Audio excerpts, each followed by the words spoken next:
Vale, soy live. Check the Mac page. Anda.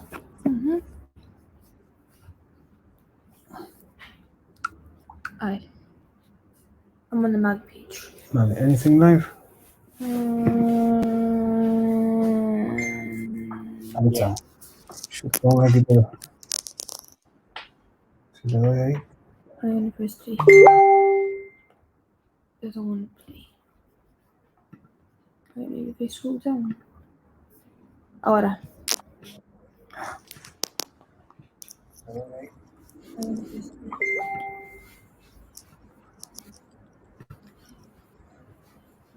ولا يفتر.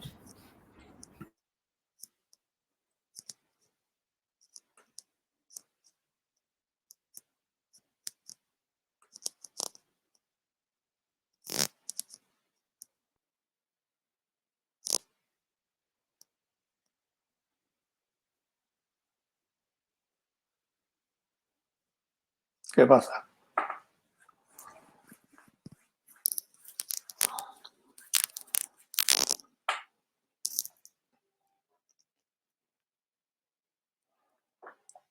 Am I starting on this one or on the Facebook? I don't know where I'm live. Am I on the Facebook page or on the new one or on the StreamYard?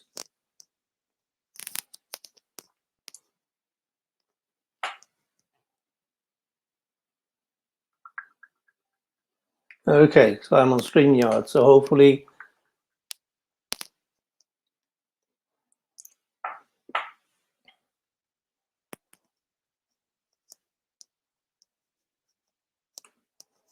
okay. So do I look at the Facebook page or the StreamYard page?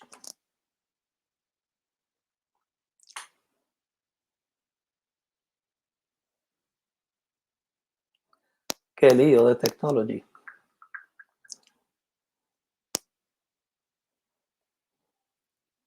Okay, so I stay on StreamYard.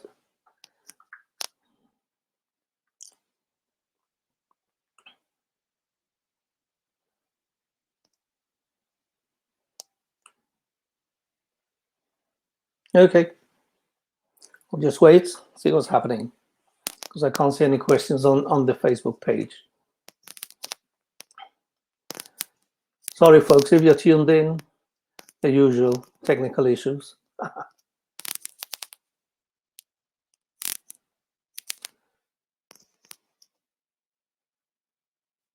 If anyone's there, just pop your questions and we'll try to answer them as best as possible. If you're there, I don't know, unless you tell me. But basically here, if I get rid of this,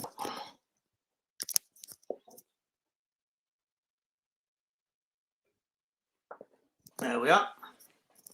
And you can see I've got my two screens. This is how I work. I work with Sibelius notation program, and I work with Logic. I have a faithful DAW. I've been asked to talk about composition. There's lots to say about composition, but it depends which way you want to take it. That's why I'm here, just waiting for any questions you may have, anything at all.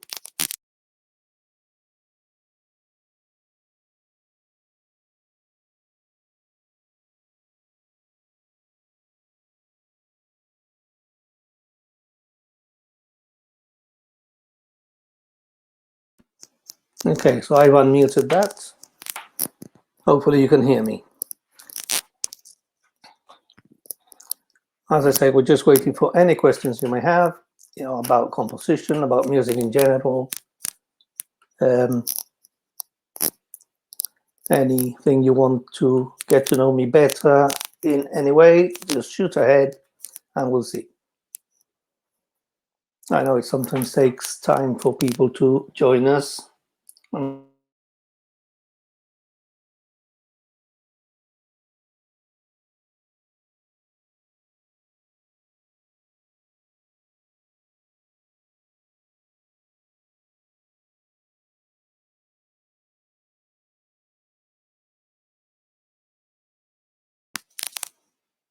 I'm not muted. Okay, so here we are again. Where shall we go? So whilst we wait, just let me tell you a little bit about myself. I studied music many years ago. Started off at the Music Centre, Gibraltar Music Centre, with the late Hector Cortez. Before that, since very young, I had an interest in music. I come from a musical family on both sides. So yeah, I had started to learn some music ad hoc, shall we say, because of the situation in Gibraltar at the time. Wasn't that easy to get someone to learn or to teach you rather, but you know, there was a little private enterprise started off at what used to be the Linewall School, where NatWest is now. That didn't last very long, and it wasn't until Hector Cortez came over that we really started to hit it. By that time, I was about 11 years old, started the Music Centre up at Sacred Heart Church, and from there it just grew and grew into the youth orchestra and other things that we had in there.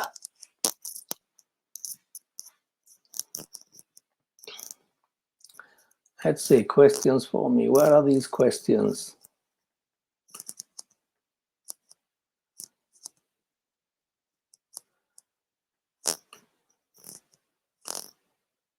Could you advise us on how you get from the idea of writing a song to actually writing a song?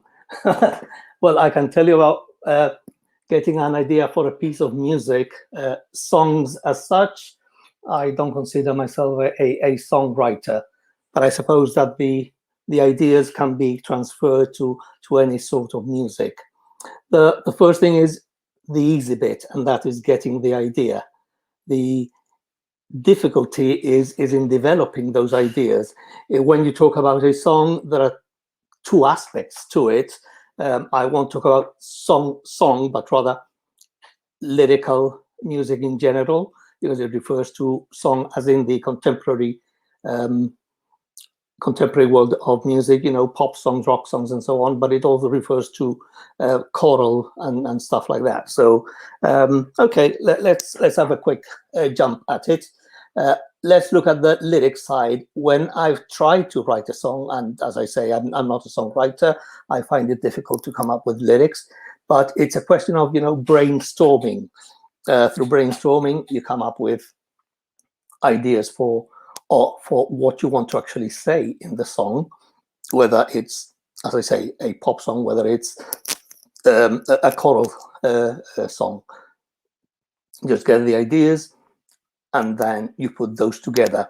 My main thing whenever I write any music is to see what emotions I want to put forward, you know, because his music is all about that. It's about emotion. If your music, whatever music it is, if it doesn't have an emotional impact on someone, whether it's sad, whether it's happy, whatever it is, if it doesn't have an emotional impact, then what's the point, you know? If people like it, it's because it had an emotional impact on them. So you get an idea, and that little idea, in my case, it could just be 3-4 notes, and it's the way that you develop that. Sometimes the idea itself just leads on to somewhere else, you know. I'm sure many of us as musicians, you know, we've heard a little bit of music, a little melody, whatever, and that progresses almost automatically. But it's not that easy. It's not that easy as in it just progresses automatically, because that comes after years, I suppose, of experience of being exposed to music of all kinds. You know, your subconscious kind of tells you this is where the music needs to be going. But as I say, you know, there are different aspects to music. There's the emotional side we were saying, but the music itself, you know, I usually try to incorporate different elements of what makes up music. I think there are 7 basic elements to making up music.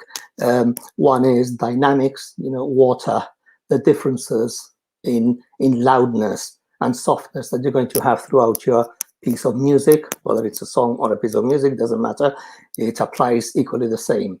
Quite often we find that music just stays within that dynamic range, that there's no variation in loudness and softness, and it can become monotonous even within 3 minutes, you know. So there's the dynamic. So when creating a piece of music, I think about that. But that depends on what the character of the music is. That's why I come up with what the emotion is that you're trying to convey. And depending on that, you will decide on, well, the tempo, the speed of the music. Is it going to be something lively? Is it going to be a slow piece of music? All that comes into what the emotion you're trying to portray. In addition to that, obviously, you got the different notation itself, you know, what are the different pitches you're going to use. And that can depend on what the instrumentation it is that you're trying to use. There are some instruments that can go really high up. There are other instruments that keep, like trombones and stuff like that, you know, which are quite low sounding. So you got all that. And within that, of course, you've got the timbre, the color of the voice of the instruments. You know, what are you trying to portray? Is it something bright that might contain, for example, cymbal clashes, that might contain high flutes, high guitars, you know? Or are you looking for some other color, some darker colors, in which case you might use low trombones, low brass instruments, low saxes even, you know, low drums. All this comes into it. I don't know. Something went, Noni, Stephen. Best programs for anyone starting to record their own music. I take it that if you're going to start to record your music, you are proficient enough at playing your instruments or singing, you know, to be able to do something with it. Best programs, as I say, I'm using Logic, but if you're at a starter level, you know, you could go for something like GarageBand, or if you're on Windows, I think Pro Tools First, I think, has as an entry-level copy, which is free. So, you know, you can start with that. But again, it's a question of finding a program which is quite simple to use and which you can understand. Otherwise, you're going to find yourself having to learn the basics of music if you're not proficient enough, and the workings of the program that you choose. But then again, nowadays, you've got loads and loads of tutorials out there. If you go for something like GarageBand entry level, or you go for the other one, the Windows one, then you know you can find loads and loads of tutorials out there which can help you to start it off. Recording, well, one of the good things that we all have is this little gadget, a phone, and with a phone you can just sing into it, play into it, and start to record. Now, if you're talking obviously about getting a bit more serious and adding different instruments and so on, and arranging and mixing a song or a piece of music, then obviously I would go as soon as you can to one of the other programs like Logic, Pro Tools, stuff like that. Any others? Where do I get my inspirations? Inspirations are easy. That's the easiest part of music, I find. You know, inspirations can come from just hearing something drop in the kitchen floor, and you might hear a rhythm, or you might hear a bit of pitch, a bit of melody, or whatever, or even chords. That is easy. You know, quite often people think of, oh, I don't get inspirations because I don't get ideas, musical ideas coming to my mind. Neither do I. There are many times when I don't get actual musical ideas, and I have to manufacture my inspirations. And sometimes I do this through non-conventional musical things, such as words,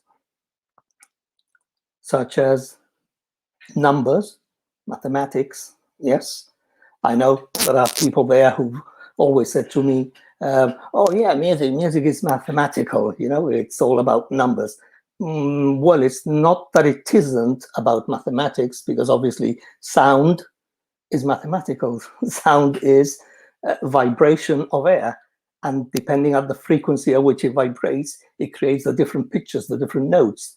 So it is mathematical in a way, but the difference is that the artistic side of it is how you as a musician use that mathematical aspect of sound to create a piece. For example, I'm working on different projects at any one time, you know. But I could, for example, say choose a word which perhaps portrays the emotion that I want, and look at the different letters. And one thing I do, there are many things I do. One of them is, for example, look at the position of the letter in the alphabet,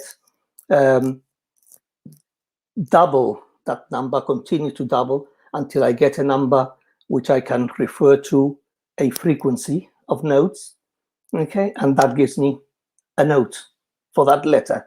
And if I get the different frequencies for the letters for each word, then I get an idea there. It might be useful as it is, or I might need to modify it, or that might even spark out some other ideas. Hope that answers your question.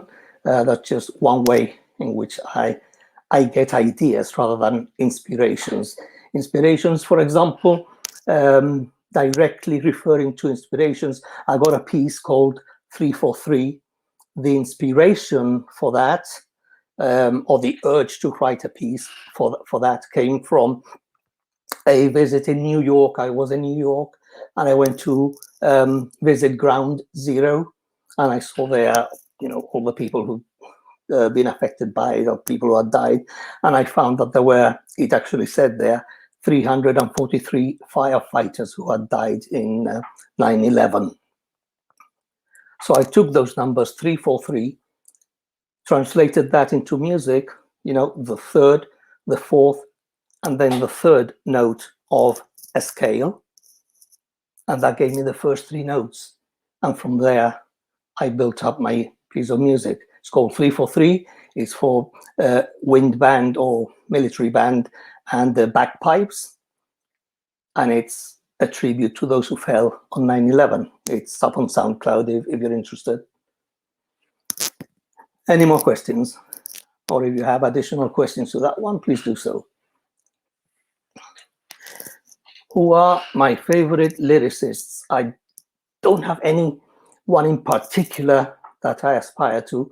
You know, as I said, don't consider myself a songwriter, but I like people like, what's his name? Bob Dylan, Frank Zappa at the time, Joan Baez, the old greats, I suppose. Obviously, Lennon and McCartney have great lyrics. Albert Hammond has great lyrics. Do I incorporate elements of the writing? I don't think so, at least not intentionally. If it comes out simply because it's in my listening experience, then so be it. But I don't think I go out specifically to incorporate of elements of the writing. And mainly it's because I'm not a songwriter, even though I have written 2 or 3 songs, but I don't consider myself a songwriter.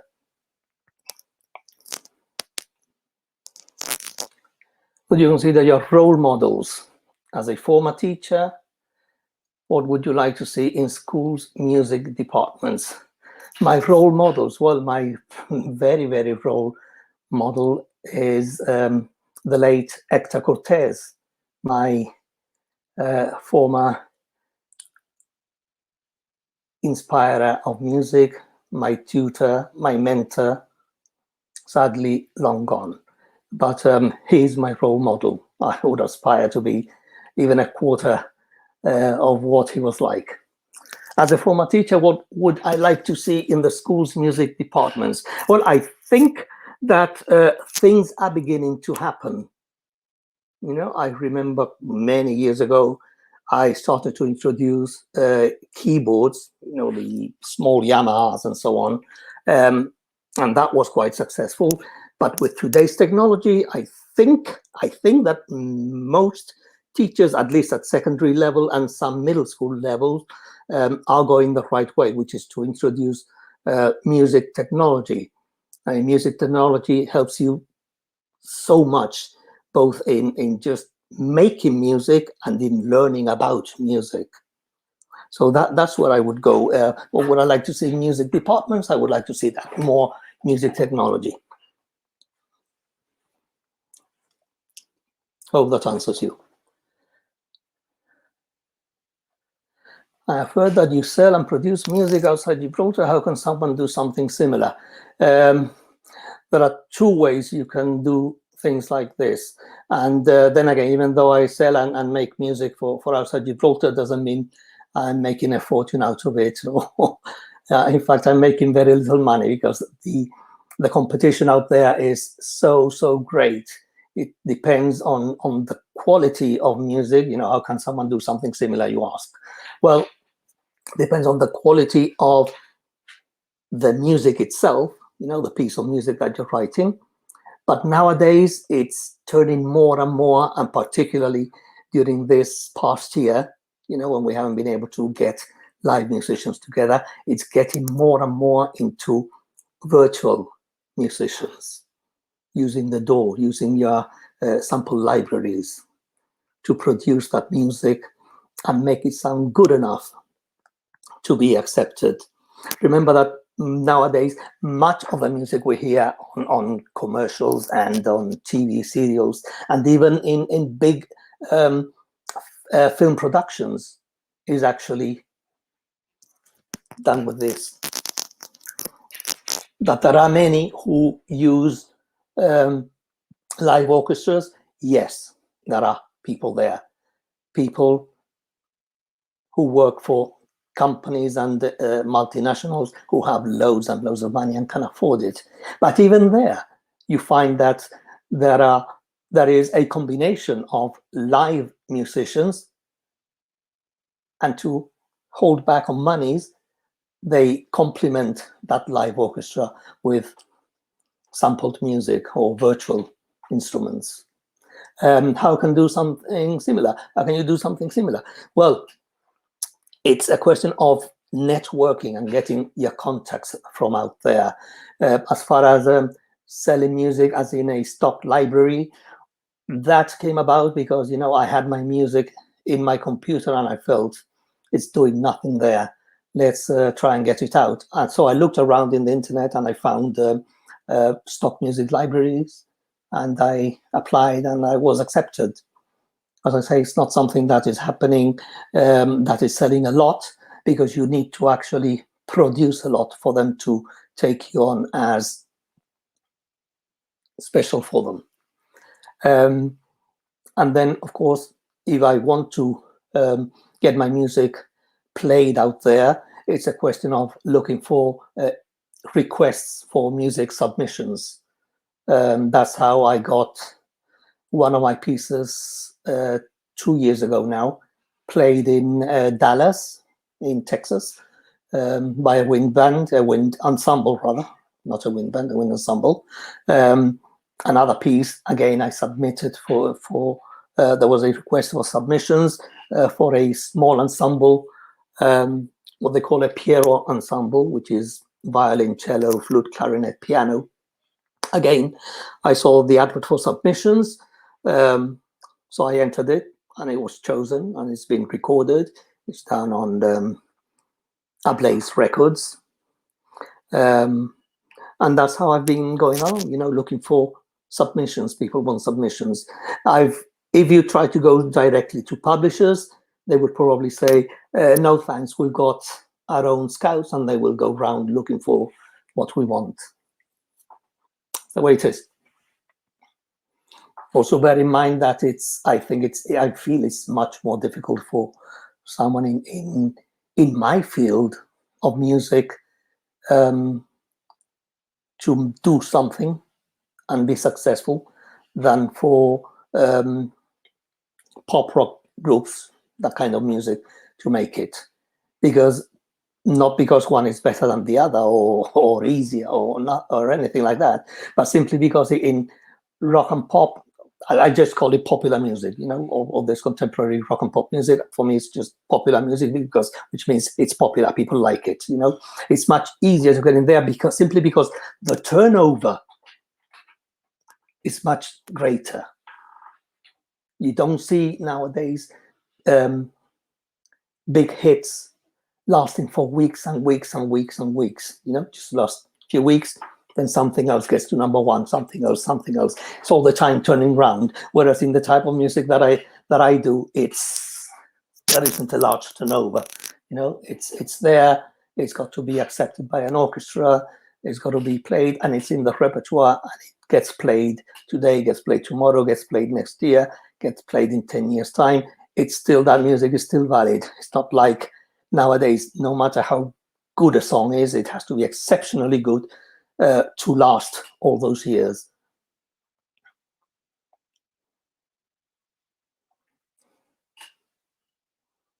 By listening to other music at times, as it triggers certain ideas you apply to your own composition. It triggers ideas, okay? And do I apply ideas triggered by other music? And I listen to all types of music. Don't think that just because I dedicate myself to what I call the contemporary classical music, that I don't listen and get ideas from other types of music. I love all types of music. Doesn't matter if it's rock, doesn't matter if it's Western music, Western as in Western culture. I listen to Chinese, to Moroccan music, to all types of music, world music in general. I love music. I don't like all the different pieces, whether they're classical or whether they're pop. I don't necessarily like all of them, but I do love all sorts of music. Do they trigger ideas? Some of them do. And here's the important thing. When you get ideas triggered from other music, and then you decide to use those ideas in your own compositions, doesn't matter what type of music it is, in your compositions. And we have to be careful because nowadays plagiarism could get you into deep trouble. So when we say that we are applying those ideas to the composition, it's the idea, the concept of that music, and not necessarily that melody. Notice I said melody, I haven't said chord sequences, because chord sequences, if you were not allowed to apply them as they are, how many songs will we have to scrap off the hit list and throw into the bin? You know, a chord sequence is a chord sequence that is not necessarily copyrighted. You know, it's what you do with all that that becomes the focus of a copyright. So do I apply ideas? Yes, I apply ideas, but I say it's the concept, it's the framework. Okay, that is what I apply, not necessarily the melody. Excuse me. However, you can get a melody and modify it in such a way that it becomes something new. Just like you can get words and write different sentences with it.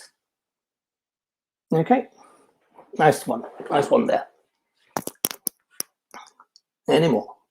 How important is music theory, as nowadays lots of musicians don't read music? It's not just nowadays lots of musicians don't read music. It's always been like that.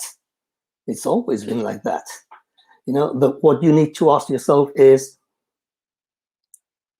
what do you want to get out of learning music?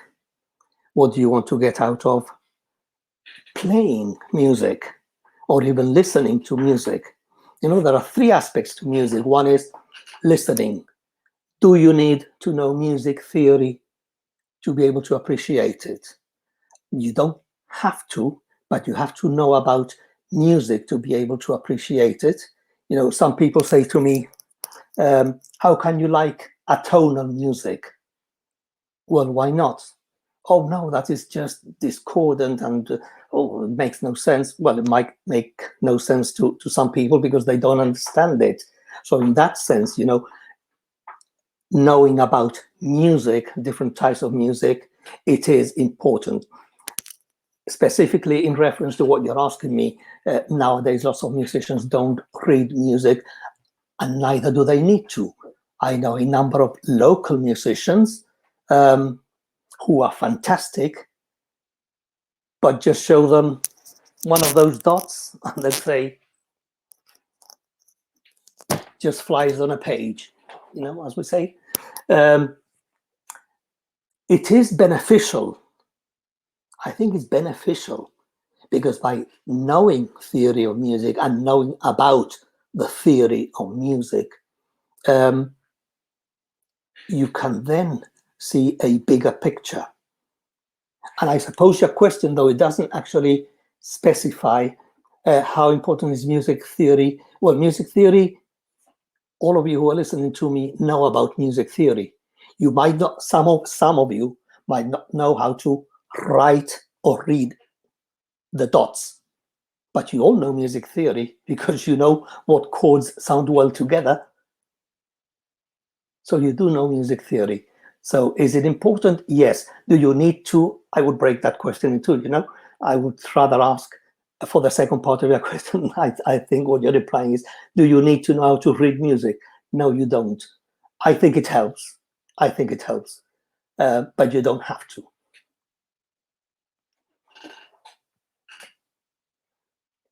Oh, thank you very much, Chris-Anne. I was a brilliant music teacher. Oh, I don't know, was I?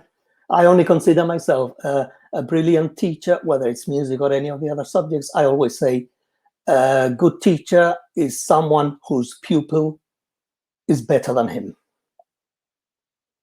If I can get my pupils to be better than myself, then I have my mission accomplished. If my pupils are worse than me, then unfortunately, if they teach someone else and the next generation is worse and the next generation is worse, in the end, there's no music, no knowledge left. So I only consider myself a good teacher if my pupils are better than me.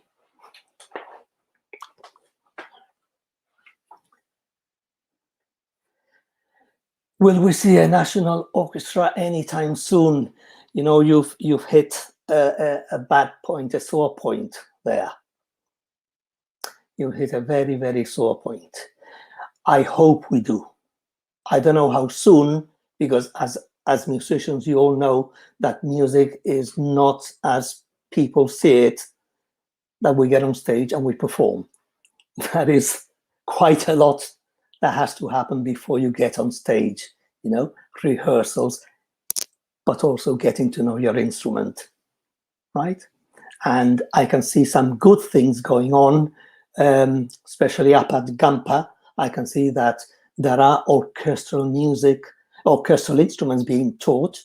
It's not just about learning the piano, but from what I understand and with my discussions with some of the tutors up there, there has been until recently a tendency for pupils there to prefer to learn piano rather than orchestral instruments. But I do see some children there with their orchestral instruments, and that is very good, because just because we're calling them orchestral instruments doesn't mean that they're going to be playing classical music. We have umpteen examples of pop music and rock music using orchestral instruments in there. So I'm hoping that we will, in the next perhaps 5 years, if that's not too ambitious, start to see a national orchestra. But there has to be a big thrust, a big input, not just from the children trying to learn, not just from the tutors trying to who are teaching them, but from other sources. And I leave it at that. Other sources putting the input there, just like we've done for other aspects of our society, like sports and so on, where we see lots and lots and lots of talent there. In dance as well, we see that. We need to see the same kind of interest from elsewhere given to music. Luckily, we seem to have, we have now a Minister of Culture who's very interested in that. Let's see.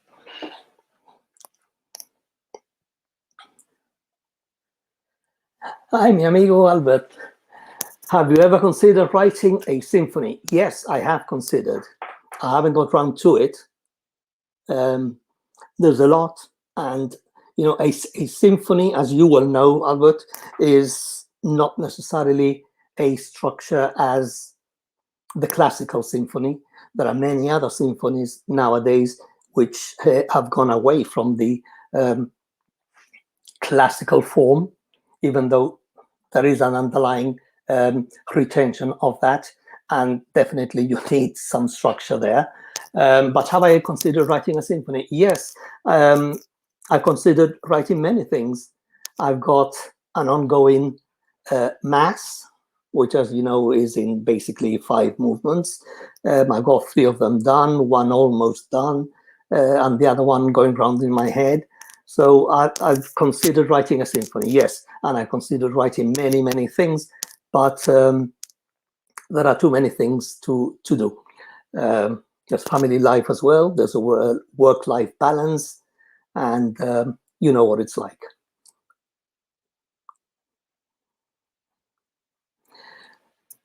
What would be the easiest way, in your opinion, to learn to read basic music, and how long could it take on average? Basic music can be quite basic, and that could take a week. As simple as that. Basic music. Now, if you want to be able to follow certain other things, you know, within a year, you could easily learn to read music and write music. And as I was explaining earlier, when someone asked about what should there be in schools, I think that the technology that we have nowadays helps us not only to make it easy for us to read and write music, but it actually helps us to understand what we're reading and writing. You know, in my days, it was,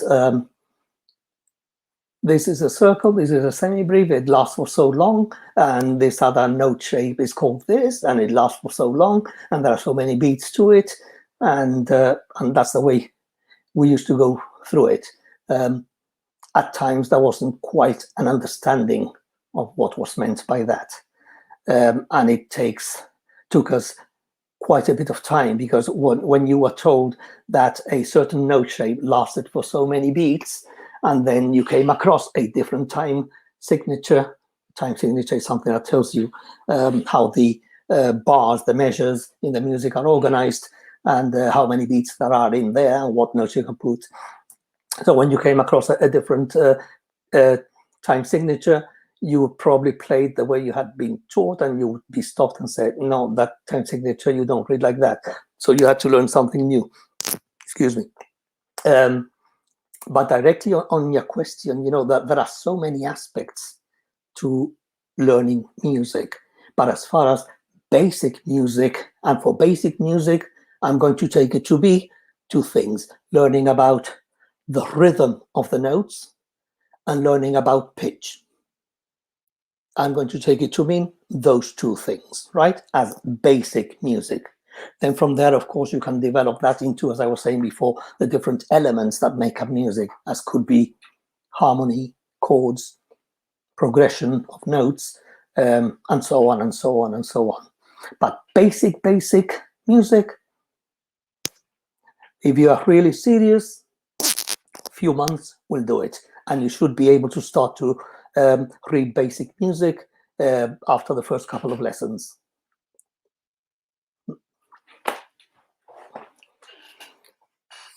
I hope that answers you. Thank you. would I come back and do a mini writing session for Mag, and hopefully we can do a face-to-face event and not online? Definitely. I think that this kind of thing that we've had today would benefit from having a face-to-face event. Definitely. Yep. Yep. I welcome the idea. Thank you for that.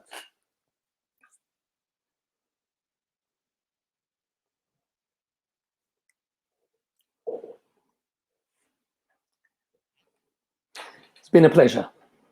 And if anyone wants to know more about it, you can find me on Facebook and so on. Just drop me a line, and if I can help you in any way, I'm here.